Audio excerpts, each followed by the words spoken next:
What do you think about Boom Pay for renters? Anything that helps them out, go ahead and do it, right? The rental, reporting your rental stuff, it's not new, but it's starting to get a lot more press and more people starting to know about it. So Rental Karma, Rent Reporters, Rental Boost, right? I know some people that put 2 or 3 on there, right? They do Rent Reporters, Rental Boost, and Rental Karma. So that gives them 3 new positive accounts, primary accounts, and it gives them some age too, right? I won't suggest doing all that, maybe 1 or 2, you don't need all 3, but some people do it. I just realized the due date comes before the statement date. Yeah, that's how you want it.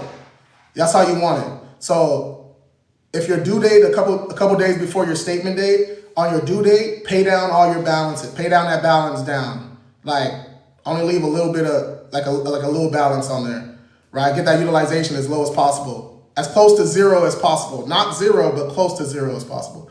I have a 837 score. What's the highest score I can get? You can go up to an 850. Volunteer repos don't come off. They're the same thing as a repo. Yes, the same thing.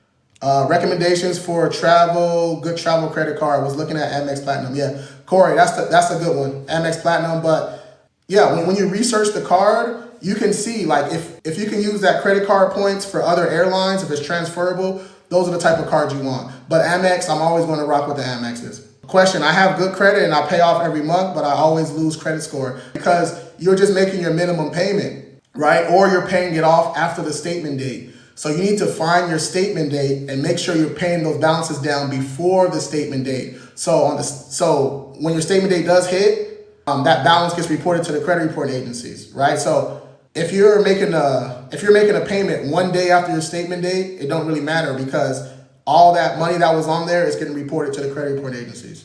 How do you sue the banks? Civil suit. You can do a civil suit. And if you want to do it on your own, I would suggest going to a free clinic and asking some questions. If it has anything to do with your credit report, reach out to an FCRA attorney or FDCPA attorney. These attorneys, they don't get paid until you get paid. You know what I'm saying? So there's no upfront fees usually. You know what I mean? So they trying to get some, they trying to get paid. So they gonna fight for you. All right. And thanks for the follows, y'all. I appreciate that. Let's go.